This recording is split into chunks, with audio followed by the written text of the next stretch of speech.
I asked the Talking about Barack. Yeah. I asked the Blaze about 3 weeks ago. I said, I want to tell the stories that nobody is telling on Mitt Romney. Everybody is going in. And what started this was, what was the last thing they dug up? Oh, the cancer, that he caused cancer from somebody 8 years after he fired them.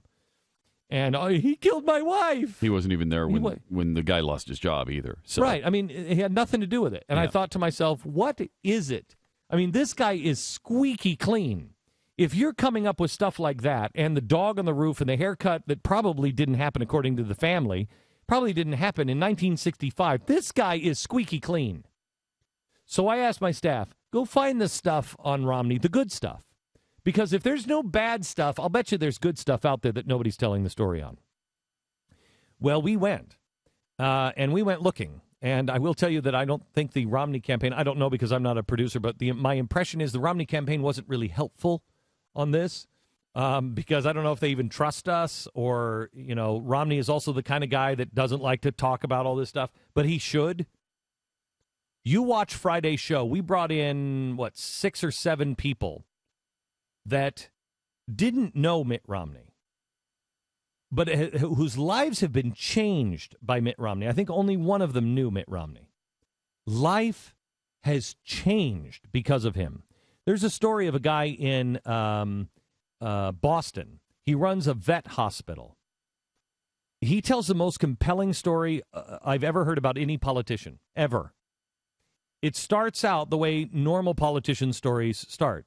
Ted Kennedy was coming over to this vet hospital. He spent 30 minutes. The press was all there. He took a tour of the hospital. A couple of weeks later, Mitt Romney, who's running against him, comes in. He takes a tour of the hospital, but he says, can I see your books?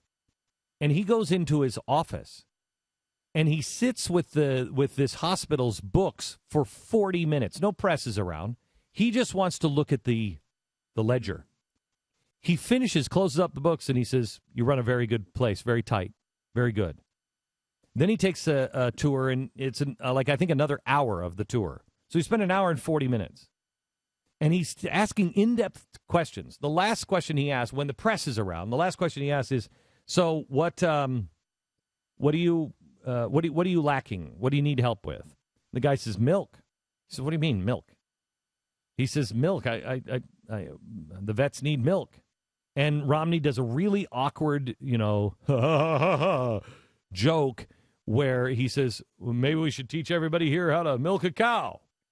And the press is there. Click, click. And when he leaves, so the press comes up to the guy and says, did he just say that vets should be taught to milk cows? And he's like, and the guy who runs the place, who was on the show on Friday, was a little pissed. And he's like, yeah, he did. Was he joking? I don't really know. I mean, he's had a weird sense of humor. I don't know.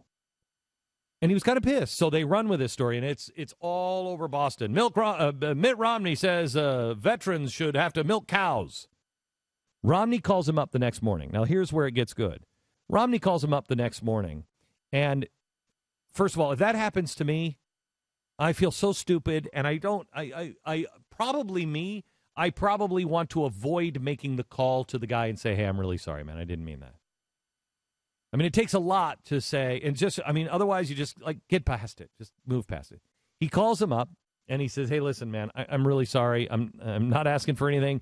I just want you to know it's my fault. I said it. I meant it as a joke, but it was really stupid of me. And now I brought, dark things to your place, and you're doing such great work, and I'm really, really sorry. I'll try to help you with the milk. I'll see if, there's things I can do to help. Yeah, I'm really sorry. Guy, he hangs up the phone, and we were talking about it last night. He hangs up the phone kind of like this. That's okay. Thanks a lot, politician, and hangs up the phone. Friday comes, the milkman comes. Milkman comes. This is what the vets needed. They needed 7,000 pints of milk a week. Milkman shows up, 7,000 pints. The head of the VA hospital says, where'd all this come from? He said, an anonymous donor. Now, the guy didn't put it together. He's like, wow, that's great. Next week, 7,000 pints of milk. Still an anonymous donor? Yep.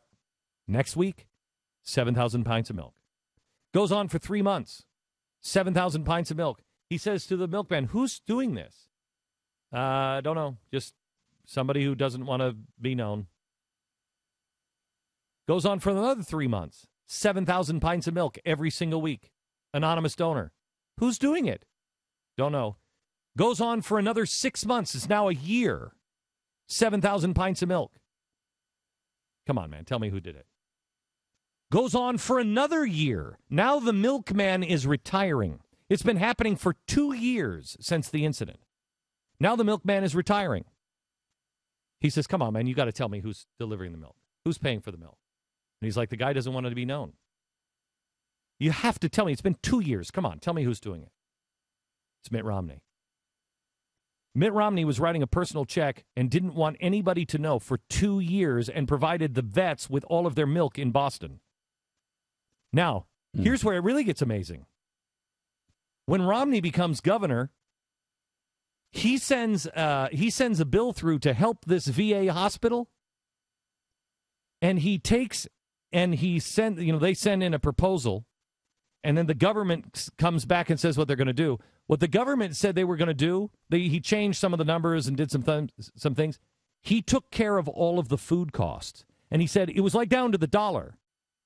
He said Romney remembered looking at our books, did the calculations in his head, and covered our food and milk.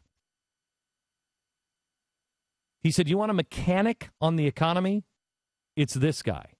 He went, and he said, the only politician done it, he went and he looked at the books first. He wanted to see what we were doing and how effective we were. He said then, beyond that, the milk. He did that, and he didn't want anything. He didn't want anyone to know. Said, anybody tell you this? Anybody cover this story? He said, no. The stories you'll hear on Friday are available. Our people found them, and we didn't send investigators. Nobody's going through anybody's garbage. We just started to look, and the stories we found, I'm telling you, I apologize to Mitt Romney and his family for being so blind and not seeing who he was. That does not mean I'm going to agree with all of his policies. But I am blind. I have been saying we need to find George Washington, a man of true character and honor and decency. When you watch the show on Friday, you will, I'm convinced, you will feel exactly the same way I do. How misguided have we been? How blind is our press? How treasonous is our press? That this stuff is out there, and this is only one show. I'll bet you I could do a week of these shows. This isn't like, okay, can we stretch this? This is all we could put in on one show. That's a lot like what Barack Obama did. He's got a brother in Kenya who lives in a mud hut on 75 cents a month, and he didn't do anything about it. Mm-hmm. But he didn't want anybody to know about that either, so he didn't talk about it. Wow, he didn't. He didn't step up. And he also had an uncle who lives on the streets in, I think it was Cleveland, and destitute, homeless. He probably tried to take credit for that, though, and tout himself. No, he didn't do anything. Oh, my gosh. But he didn't say anything about it either because he didn't want anybody to know. That's honorable. And the only way any of this came out was his illegal alien aunt, whom he loves and writes about in the book, surfaced, living in poverty. And he had done nothing for her, too. But he didn't say anything because he didn't want anybody to know. Wow. So it's a lot like that. Mm-hmm. It's really a lot amazing. like that. Don't miss this show on Friday. It's on the Blaze You talk TV. about a man who is his brother's keeper. It is Mitt Romney. No. You won't believe the stories. You won't believe the stories of this guy. I didn't believe them. I felt like a worthless worm. I really felt like the least charitable, the least active. I mean, here's a guy who's doing all kinds of stuff, and there's a story that happened midnight. Somebody calls and says, need your help. He says, send your son over. Son comes over. I'm telling you, this guy's counsel to this other man's son will blow you away. And the son is on the set, and he said, my life changed. My life changed. And man, I cannot tell you the feelings that I had during this hour. I apologize. I apologize for being so blind. I expect politicians to be nothing but politicians. This man may be a politician on some things and behave the way normal politicians do on stage, but when nobody's watching, he is not a politician. He is a man that I would strive to be like.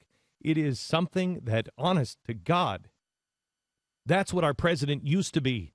Somebody that you would look to and say, I think I can be better. If he can be like that and he's this busy, I can be better. Please watch Friday's show.